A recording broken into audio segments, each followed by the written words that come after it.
no começo, a escuridão. Depois, uma explosão deu origem a sistemas em constante expansão de tempo, espaço e matéria. A cada dia, novas descobertas desvendam os enigmáticos e admiráveis segredos de um lugar que chamamos o Universo. Poderia o nosso Sol ter uma irmã malévola? Uma estrela da morte girando nos confins do Sistema Solar? Será que esta estrela misteriosa semeia a destruição através do Sistema Solar em intervalos regulares, resultando em grandes extinções na história da Terra? Investigando o reino povoado por mundos gigantes e misteriosos planetoides, os cientistas procuram Nêmesis, a gêmea maligna do Sol.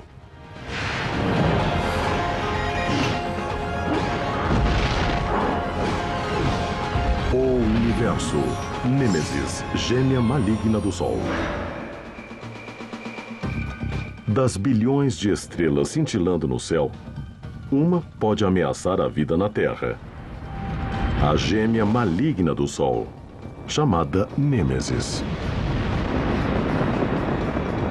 Alguns cientistas suspeitam que Nêmesis seja uma estrela escura, ainda não descoberta, orbitando o Sol. E a cada 26 milhões de anos, ela semeia a catástrofe. Sabemos que o Sistema Solar é cercado por uma imensa nuvem de cometas e as passagens sucessivas desses companheiros do Sol lançam cometas para dentro do Sistema Solar. Alguns podem atingir a Terra. A consequência é a morte em escala colossal.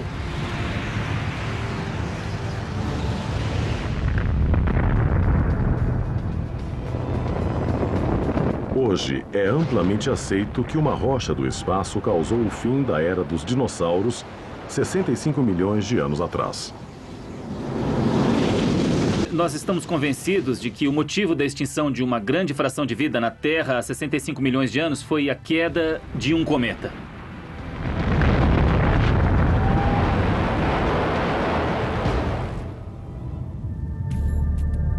Mas o astrônomo Richard Miller propôs uma teoria revolucionária para explicar por que aquela rocha espacial atingiu a Terra naquele momento em particular.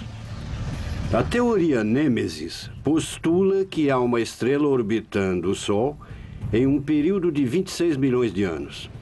É isso. Quase nenhuma outra suposição precisa ser feita. Miller acredita que à medida que Nêmesis se aproxima do Sol, sua força gravitacional lança cometas através do Sistema Solar.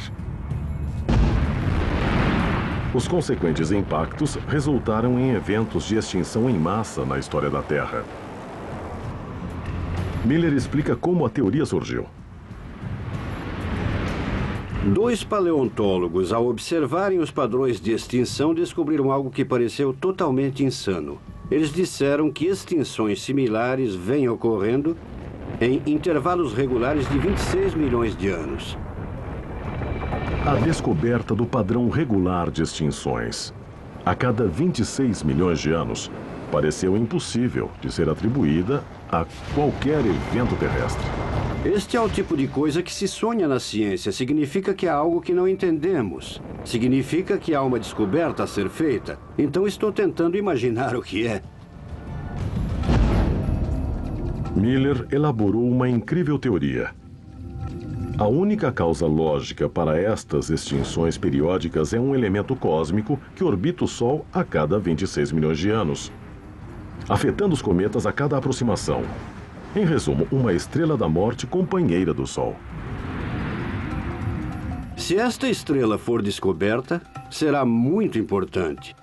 Ela teve um papel essencial na evolução da vida na Terra. Sem ela, talvez os dinossauros ainda existissem. Se Miller estiver certo, a humanidade pode dever sua existência a Nêmesis, a estrela da morte. Afinal, cada extinção em massa varreu um enorme número de espécies do planeta, mas também abriu caminho para o surgimento de outras, incluindo a raça humana.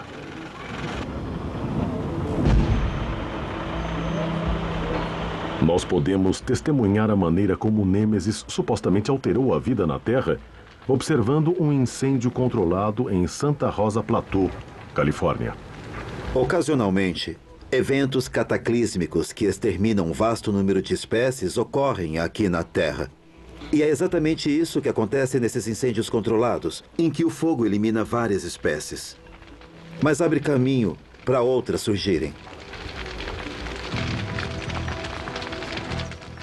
Então eu estou vendo um incêndio atrás de nós. O que está acontecendo? Por que atearam fogo aqui? Nós estamos aqui começando este incêndio para eliminar parte desta vegetação, para exterminar as espécies não nativas e fazer com que as nativas voltem a crescer.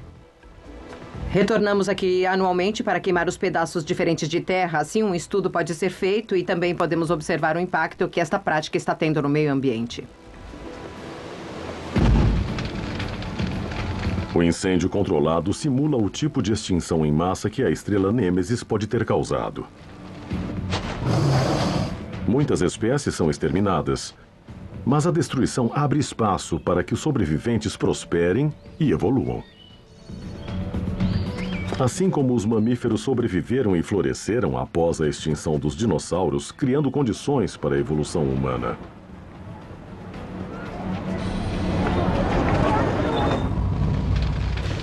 Estes incêndios controlados são realizados anualmente em Santa Rosa e simulam a base da criação da teoria Nêmesis.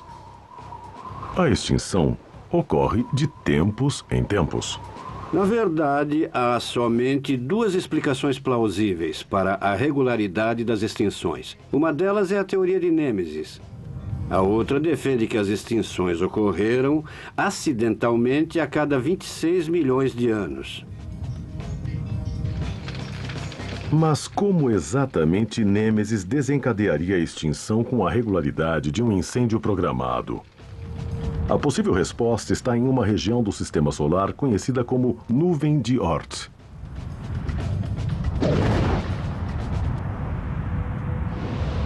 A Nuvem de Oort é o local onde os cometas ficam até serem lançados em direção ao Sol. Estas coisas ficam congeladas no espaço, mais ou menos no meio do caminho entre nós e as estrelas mais próximas. A grande maioria dos cometas da Nuvem de Oort orbita a uma distância segura de até 1 ano-luz do Sol. Isto é, até algo perturbar suas órbitas. Ocasionalmente, uma estrela irá surgir e agitar suas órbitas. Esta pequena alteração pode fazer muitas coisas. Pode fazê-los sair e deixar o Sol completamente. Pode mudar levemente suas órbitas, mas uma das coisas que pode acontecer é os cometas serem colocados em rota de colisão com o Sol. Seguindo os movimentos de um malabarista, o astrônomo Greg Laughlin pode nos ajudar a visualizar por que órbitas de cometas são tão vulneráveis aos efeitos de uma estrela errante como Nêmesis. Oi, Greg. Esse é Josh Horton e o recrutamos para nos ajudar a compreender como a Nuvem de Oort realmente funciona. Quantas bolas você consegue manter no ar ao mesmo tempo? Uma 7. Eu posso fazer um pouco com 8 ou 9, mas é com 7 que eu pratico mais. O arco das bolas que o malabarista está jogando para cima é muito parecido com o arco que o cometa faz em sua órbita cêntrica, especialmente porque as bolas passam devagar no topo e muito rápido na base. Se quisermos simular uma nuvem de Oort, precisamos manter muitas bolas em movimento. Então, quero saber se você poderia me fazer uma rápida demonstração para a gente aí. Vamos começar com 2. Isso, 2 bolas. O que você vai fazer aqui é cruzar ambas as bolas no ar. Então, joga... Não. Os lances são exatamente os mesmos. Assim como a rota de um cometa. Então, cruza.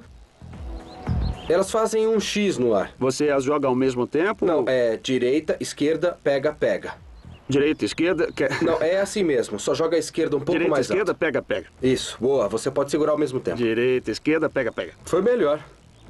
Então, eu sou um pouco como o Sistema Solar, sabe? Onde há sérias instabilidades gravitacionais. Josh está mantendo 7 bolas no ar ao mesmo tempo, o que não difere muito do trabalho do Sol, que mantém trilhões de cometas orbitando na Nuvem de Oort.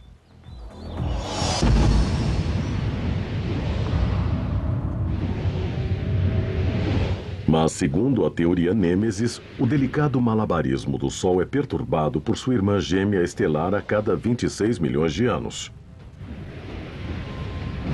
E como em um filme de terror, esta irmã gêmea pode ser quase invisível.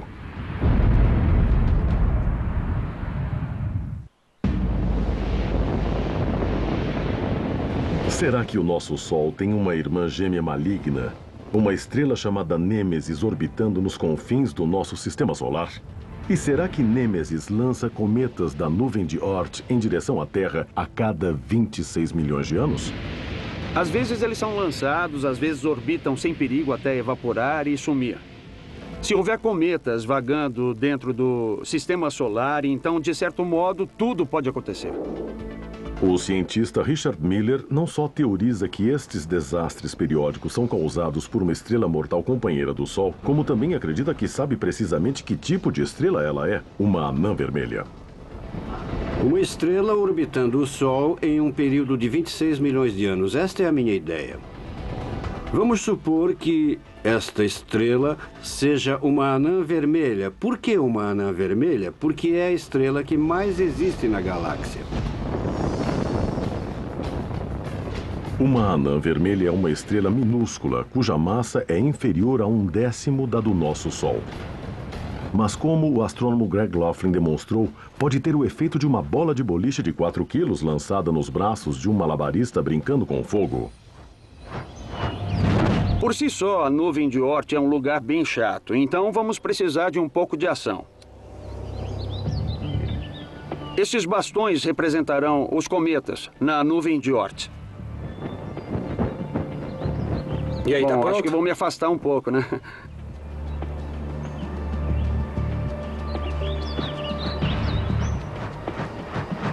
Josh tem os bastões em equilíbrio, assim como os cometas orbitando na nuvem de Oort. Bem, vamos ver o que acontece se eu pegar esta anã vermelha e jogá-la no sistema solar. Josh, está pronto para a anã vermelha? Tô. Então lá vai. Então, como podem ver, a anã vermelha atravessando o sistema solar realmente mudou a órbita dos cometas. Percebam que 2 dos cometas acabaram caindo na Terra. Isso não é diferente do que acontece quando um impacto gigante ocorre, resultando uma dessas extinções em massa.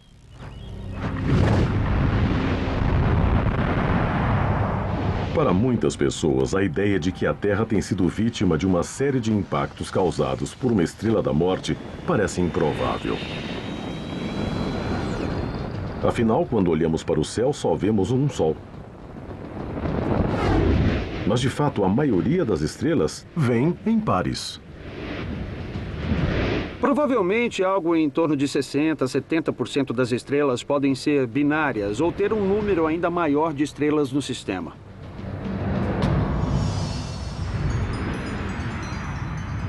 Segundo a teoria Nêmesis de Richard Miller, nosso Sol é parte de um sistema binário de estrelas.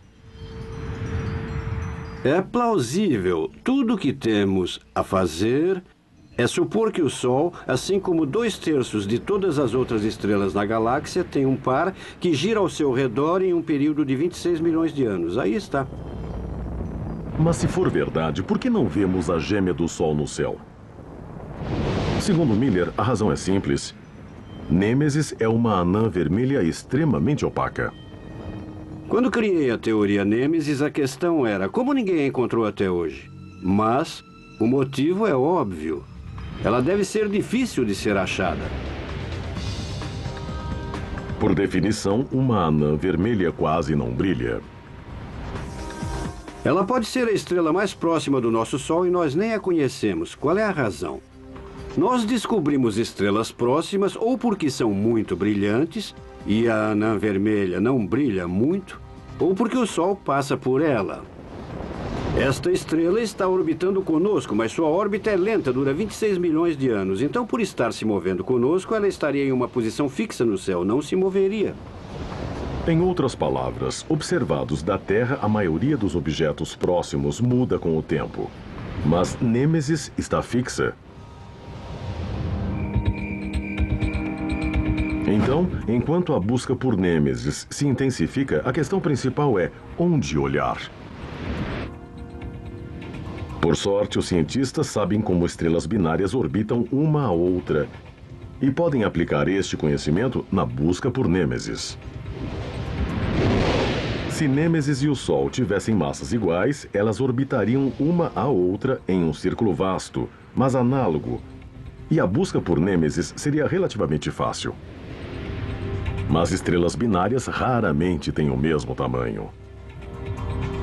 10 ou 20% das estrelas binárias têm uma composição em que as estrelas realmente são da mesma medida.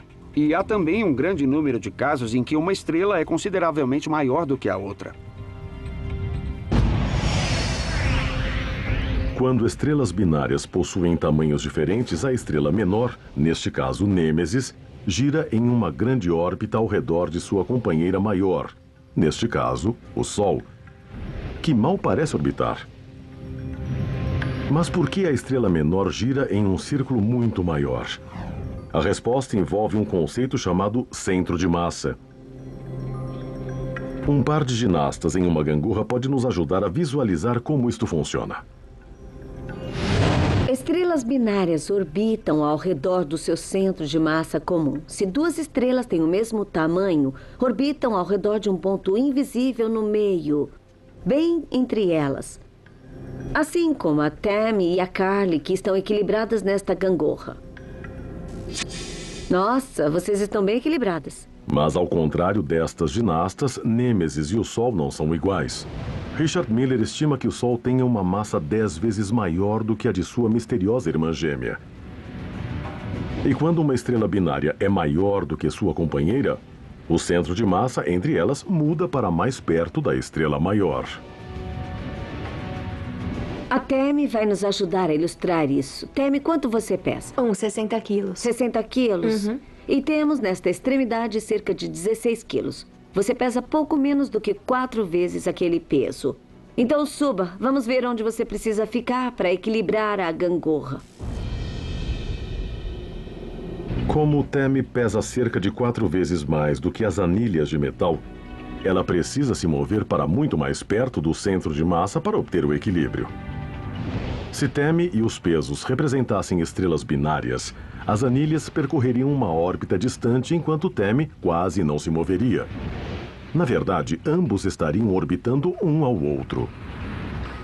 É um erro pensar que a estrela maior não se move e a menor gira ao seu redor. Na verdade, ambas as estrelas estão orbitando o centro comum de massa.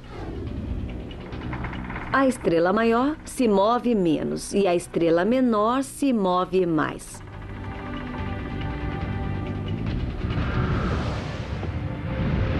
Este conceito é vital para calcular onde Nêmesis pode estar em relação ao Sol.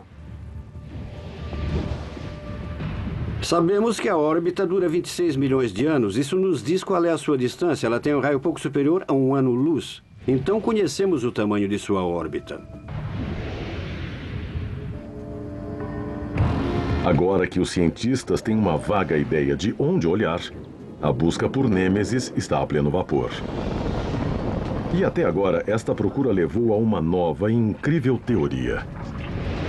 Não apenas o Sol tem uma irmã gêmea não descoberta, como o Sistema Solar pode estar abrigando um grande e desconhecido planeta.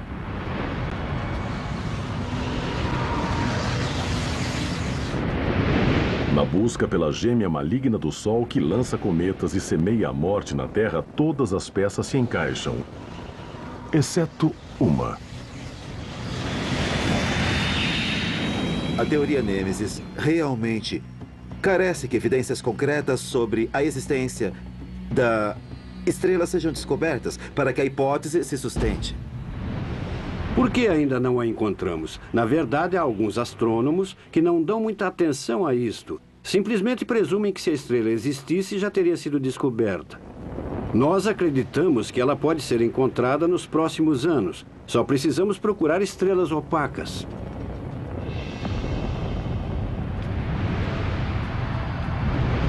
Conheçam o telescópio WISE, Wide Field Infrared Survey Explorer, Uma ferramenta nova e poderosa que pode ajudar a elucidar o mistério Nêmesis.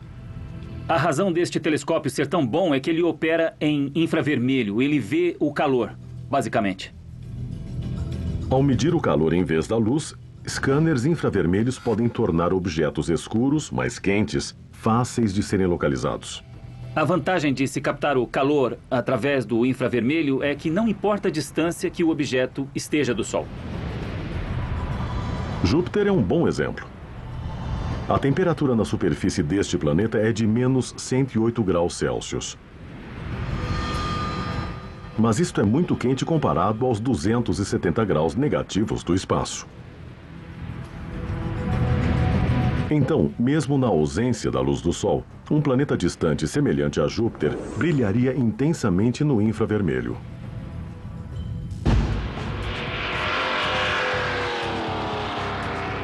Em uma pista de corridas, podemos ver como o telescópio WISE pode ajudar a encontrar Nêmesis, explorando o contraste de infravermelho entre objetos de temperaturas diferentes.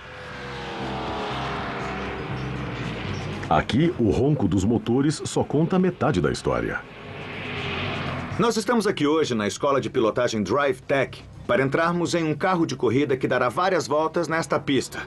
A ideia é filmar o carro com a câmera infravermelha e mostrar coisas que são quentes, mais quentes que os objetos ao redor e que brilham nas lentes desta câmera.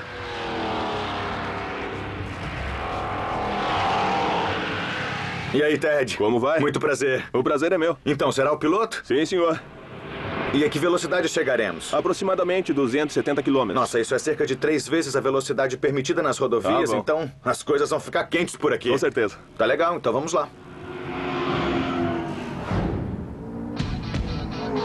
Blair Dupree, da Drive Tech, me ajudou a entrar no carro. Você tem que usar isso aqui para proteção. Que capacete legal, hein? Não é Tá muito bom aí? fácil, porque não tem portas. Você tem que subir e passar pela janela. Coloca o pé esquerdo aí dentro. Tá bom. Agora Parece pode que pôr eu direito. sou um ladrão roubando um carro. Vai, desce até o seu lugar.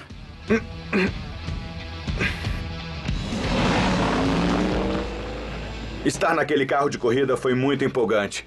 Enquanto dava as voltas, eu pude realmente sentir as forças G. Fez uma ótima volta, né? Ah, deu sim. Eu tô feliz por ele ter sido piloto. Eu não poderia fazer isso. Eu tava tão assustado e eu nem era o motorista. Com o carro devidamente aquecido, uma câmera infravermelho FLIR, montada pelo perito em imagens termais Ross Overstreet, vê tudo, literalmente, sob uma nova ótica. Oi, Alex. Oi, Ross, como é que vai? Bem, e você? Bem, bem. Vamos olhar as imagens em infravermelho? A gente tá vendo a traseira do carro. A melhor maneira de entender o princípio é pensando que isso é mais um dispositivo de medição do que uma câmera. É como ter 1 milhão de termômetros espalhados pela imagem. Estamos tendo a leitura da temperatura de cada um destes pixels. O que devem ser quentes estão brilhando em vermelho, laranja e branco. As coisas frias estão em azul e preto, cores que são associadas a objetos frios. Sei. E podemos notar que há diferentes áreas quentes no veículo. Eu tô vendo umas variações nos pneus. Olha só, tem um pneu que tá um pouco mais quente que o outro. O pneu direito está mesmo mais quente do que o esquerdo, porque tinha mais força aplicada nele durante as voltas. Que temperatura temos no pneu mais quente? Nós aqui fizemos uma leitura mais cedo, de 90 graus Celsius. Tá. É quase a temperatura de ebulição da água nos pneus. A olho nu não dá pra ver que um tá mais quente do que o outro, mas aqui é bem perceptível e é muito legal. Certo, e esta câmera funciona da mesma forma, no meio da noite ou no meio do dia. Não importa se há luz do sol ou não. A câmera de infravermelho vê a pista de corridas da mesma forma que o telescópio WISE verá os reinos escuros e distantes do nosso sistema solar. Se Nêmesis estiver lá, o infravermelho deverá revelá-la. Os pontos quentes no carro de corrida são como os objetos tépidos e brilhantes nos gélidos confins do espaço, longe do Sol. Esta é uma nova maneira de descobrir objetos. Corpos muito opacos para serem vistos através de um telescópio normal, mas brilhantes o suficiente para serem detectados pelo infravermelho. O telescópio WISE completou sua pesquisa no espaço em 2011, mas na busca por Nêmesis, os resultados ainda são inconclusivos. A missão WISE vai levar muito tempo para ser analisada, pois uma quantidade imensa de dados foi coletada pelo telescópio. Cerca de metade das candidatas a Nêmesis ainda não foi estudada, mas nos próximos anos esperamos que a teoria seja comprovada ou derrubada. Até lá o tema é e será polêmico. Algo tão relativamente perto da Terra pode ser tão obscuro? Esta é a pergunta que Frank Jankowski, de Mobile, Alabama, quer fazer ao Pergunte ao Universo. Como podem cientistas que observam objetos no espaço a milhares de anos-luz da Terra ainda ter dificuldade para localizar objetos nos limiares do nosso próprio sistema solar? Essa é uma pergunta interessante, Frank. Os objetos a milhões de anos-luz que os cientistas podem ver são poderosos e brilhantes. Eles produzem muita energia por conta própria, como uma estrela explodindo. Mas um objeto próximo aos limites do nosso sistema solar deve ser pequeno e, assim, refletir pouco a luz do Sol. Por isso, não pode ser visto com um telescópio comum. Pergunte ao Universo. Mas enquanto os cientistas analisavam dados em busca de sinais de Nêmesis, fizeram uma descoberta inquietante. Embora os cálculos indiquem que Nêmesis não deva se aproximar em alguns milhões de anos, algo parece estar perturbando a órbita dos cometas na nuvem de Oort neste momento. Será que Nêmesis já está sobre nós?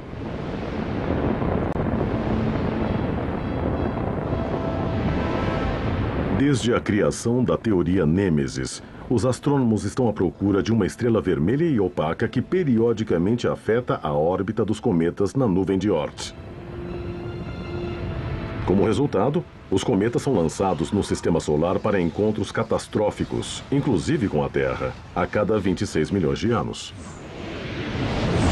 Mas ao estudar a nuvem de Oort, os cientistas encontraram evidências preocupantes de que algo está afetando a órbita dos cometas agora. Será que Nêmesis já retornou? Se o Sol fosse sozinho e Nêmesis não existisse, então os cometas na nuvem de Oort seriam todos previsíveis e suas órbitas regulares. Seriam bem exatos quanto à data de chegada e a de partida.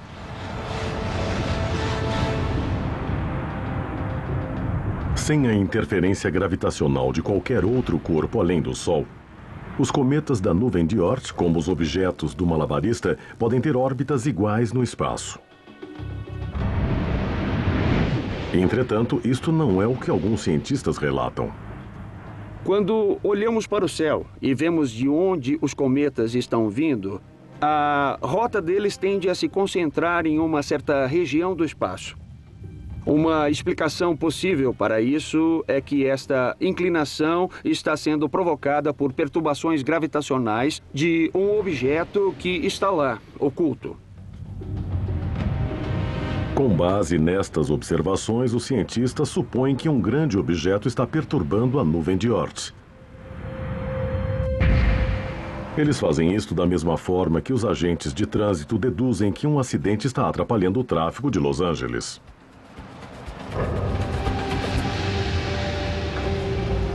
Então, Marco, onde estamos? Que sala é esta? O mapa que temos aqui na parede é o do nosso sistema de rodovias e, como pode ver, ele mostra as autoestradas mais importantes de Los Angeles. Os pontos verdes representam o fluxo de tráfego normal. Já os vermelhos indicam que algo está fazendo o tráfego congestionar.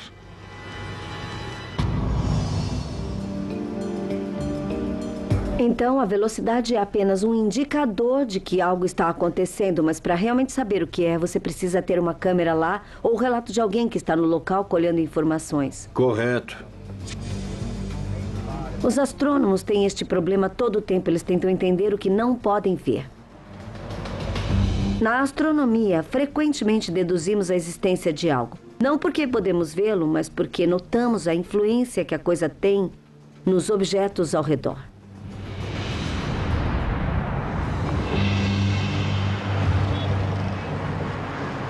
Seja o excesso de carros na hora do rush ou um acidente que deixa o tráfego lento nas vias, algo causa o congestionamento. E como os cientistas veem um congestionamento similar na nuvem de Oort, seria Nêmesis a causadora? Este lugar é impressionante. Você tem várias câmeras, sensores de dados, relatório rodoviária da Califórnia. É muito mais informação do que os astrônomos têm para trabalhar. Se tivéssemos câmeras remotas nos limiares do nosso sistema solar, saberíamos muito mais sobre ele.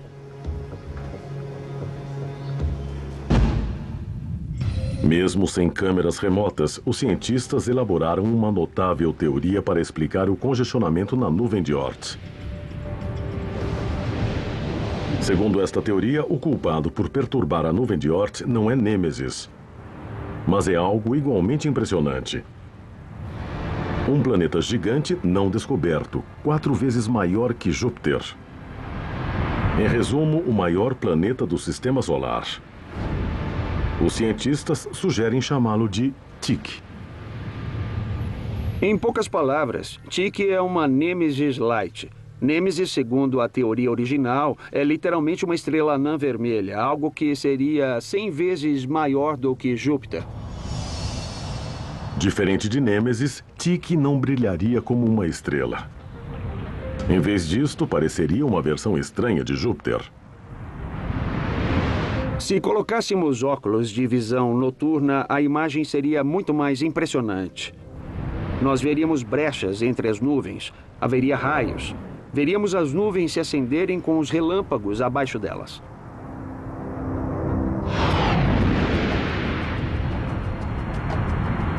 Tyche pode perturbar a órbita de cometas na nuvem de Oort, mas não pode ser a fonte das periódicas extinções na Terra.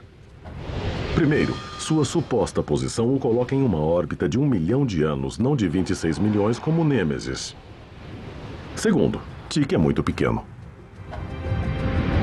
Tyche realmente não tem força gravitacional para deslocar cometas e lançá-los na Terra, causando extinções periódicas, realmente reorganizando a nuvem de Oort.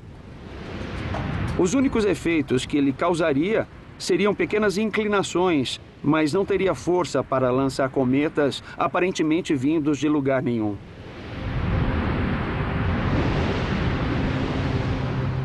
Assim como o Nêmesis, o telescópio WISE da NASA deve ser capaz de detectar Tyche se ele existir.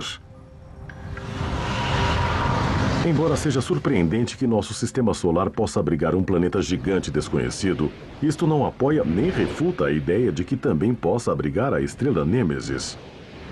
Mas recentes descobertas nos confins do sistema solar podem esclarecer um pouco mais a questão da existência ou não de Nêmesis e que tipo de ameaças ela pode significar para a vida na Terra. Em 2003, o astrônomo Mike Brown fez uma descoberta histórica quando encontrou algo que não pôde explicar flutuando no céu noturno. Eu me lembro do dia em que descobri Sedna. Olhando para ele na tela do meu computador, olhando aquelas imagens, minha primeira reação foi: isto não pode ser real, está tão distante, não existe nada assim no sistema solar. O que ele encontrou vem a ser um planetóide menor que a nossa Lua, agora chamado de Sedna. Mas Sedna apresenta um dilema científico. Em seu ponto mais próximo, Sedna fica cerca de 3 vezes mais longe do Sol que Plutão, em uma região onde astrônomos nunca esperariam encontrar corpos planetários. É o lugar mais frio e distante que conhecemos em todo o sistema solar. Se você estivesse na superfície de Sedna e segurasse um alfinete com os braços esticados, com a cabeça deste alfinete, você poderia cobrir o Sol. Além de habitar uma região distante e inesperada, Sedna também realiza uma órbita elíptica radical através do sistema solar. A questão é que não há nada próximo ao Sedna que explique esta órbita tão distante e tão extrema. No local onde ele está agora, nada pode afetá-lo. Sedna não chega perto de nenhum planeta e nenhuma estrela jamais chegou perto dele. Então, o que fez Sedna entrar nesta órbita singular? Em teoria, teria Nêmesis, a estrela da morte, alguma coisa a ver com isso? Para Brown, os saltos em uma cama elástica oferecem uma maneira de compreender como Sedna acabou em uma órbita que permanece um mistério para os astrônomos. Aqui atrás eu tenho uma barra de medição que indicará a altura dos meus pulos em intervalos de 60 centímetros, como vemos aqui. E o que os saltos devem representar é a distância do Sol que estou em minha órbita. Em uma órbita planetária normal, em uma órbita planetária circular, o planeta gira em torno do Sol, permanecendo sempre à mesma distância do Sol. É a mesma coisa comigo aqui na cama elástica, sempre a mesma distância do chão.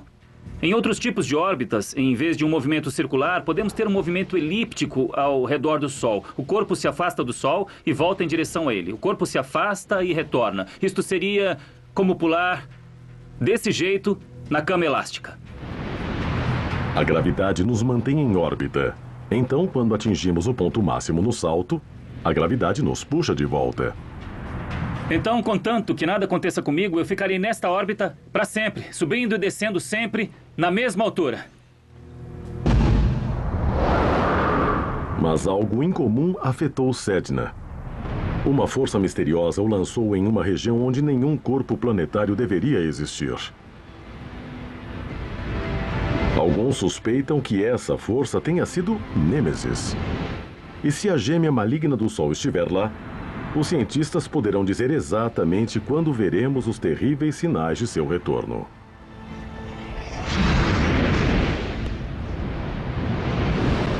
Na busca dos astrônomos por uma estrela da morte chamada Nêmesis, que periodicamente pode causar a extinção em massa na Terra, a recente descoberta de um pequeno mundo chamado Sedna pode ser essencial. Bilhões de anos atrás, Sedna girava ao redor do Sol como outros planetas em uma órbita quase circular. Mas então, dois eventos estranhos ocorreram. Primeiro, algo lançou Sedna em uma órbita extremamente elíptica. Então, algo empurrou essa órbita para tão longe que parece desafiar qualquer explicação lógica. A primeira questão, o que causou esta órbita elíptica, é facilmente explicada. Sedna pode simplesmente ter sofrido a força gravitacional de gigantes gasosos como Júpiter e Saturno. Uma cama elástica pode ajudar a ilustrar. Para entender como as órbitas no sistema solar funcionam, como órbitas elípticas se formam, precisamos saltar mais alto na cama elástica. Eu não consigo fazer isso, então, Ken, eu vou precisar de você. Ah, maravilha, já estou pronto. Deixa eu sair do caminho. Assim como mais pessoas na cama elástica criam mais impulso, os gigantes de gás no sistema solar podem criar força gravitacional suficiente para lançar um corpo menor em uma grande órbita elíptica. Bem, aqui está Sedna em uma bela órbita elíptica. Mas então Sedna se aproxima um pouco de um dos planetas. Logo que isto acontece, a gravidade extra do planeta dá ao Sedna um pequeno empurrão, aumentando ainda mais sua órbita elíptica. Então, chega perto de outro planeta, Júpiter. Aqui vem Júpiter. Ele salta ainda mais alto. Com a força de Júpiter, podemos lançar Sedna para fora do sistema solar.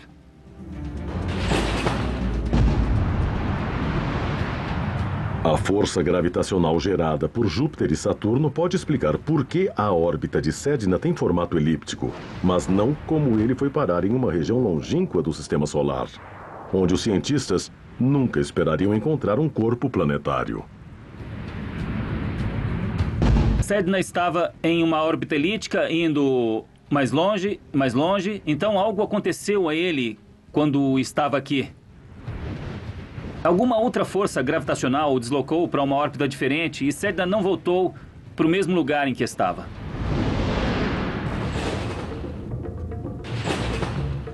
É como se uma segunda força gravitacional estivesse passando por lá e arrastasse Sedna para outra cama elástica. Então, ele orbitaria uma região inesperada. A resposta mais provável é a de que havia uma outra estrela muito, muito próxima do Sol no momento em que Sedna realizava este processo. O sistema solar provavelmente se formou de um grupo de estrelas. Então, encontros com estrelas próximas e até planetas isolados eram muito mais comuns durante o início da formação do sistema solar. A maioria desses irmãos e irmãs solares há muito já se foi. Mas, segundo a teoria Nêmesis, um deles ainda está lá. Ainda girando em torno do Sol, ainda causando caos periodicamente entre os cometas e ainda esperando para semear a morte na Terra mais uma vez. Se isso estiver correto, as gerações futuras enfrentarão uma ameaça monumental quando Nêmesis retornar. Daqui 10 milhões de anos. A Lua, Marte... Os planetas basicamente permaneceriam nas mesmas condições atuais. Na Terra, as cidades poderiam não estar lá, mas os continentes ainda estariam quase no mesmo lugar em que estão agora.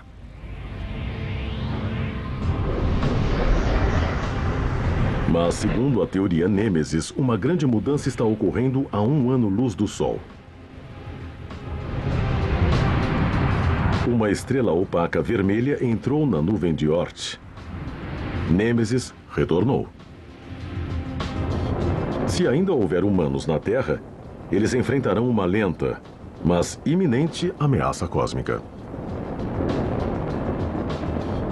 A nuvem de Oort contém cerca de 10 trilhões de cometas, talvez mais. Mas lembrem-se, ela é bem grande. Se estivéssemos na nuvem de Oort, não seríamos atingidos por cometas o tempo todo. O espaço entre eles é bem grande.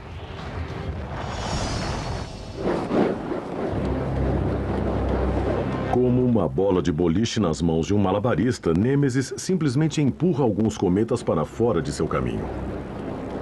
A nuvem de Oort tem uma região vazia no meio. Foi limpa por Júpiter e pelo Sol. Nós vivemos nesta região. Mas com a aproximação de Nêmesis, o interior do sistema solar se tornará um estande de tiro. No começo haverá um pouco mais de cometas que o normal e de repente serão só cometas passando a toda hora. E no auge, poderá haver de 1.000 a 10.000 cometas por ano no céu.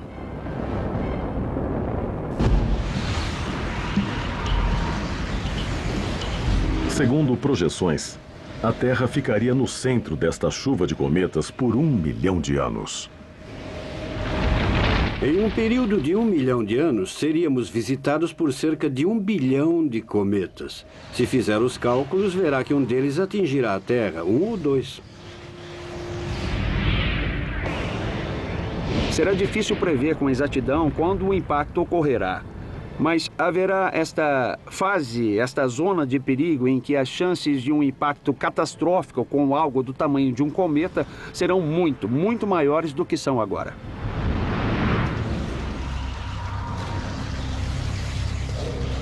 Será que o impacto levaria a outra extinção em massa na Terra? Talvez, mas somente se deixarmos isso acontecer. Gosto de brincar dizendo que Nêmesis planejou mal desta vez. Entre a última extinção e a próxima, há muito tempo, para a vida inteligente agir em conjunto e assegurar que a próxima vez que Nêmesis retornar e encher o céu de cometas, nenhum deles atinja a Terra. Este futuro é inevitável?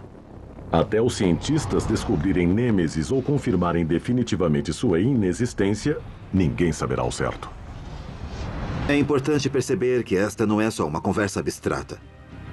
É claro que a colisão desses objetos com a Terra ocorre raramente. Mas, por outro lado, quando colidem, os efeitos são cataclísmicos.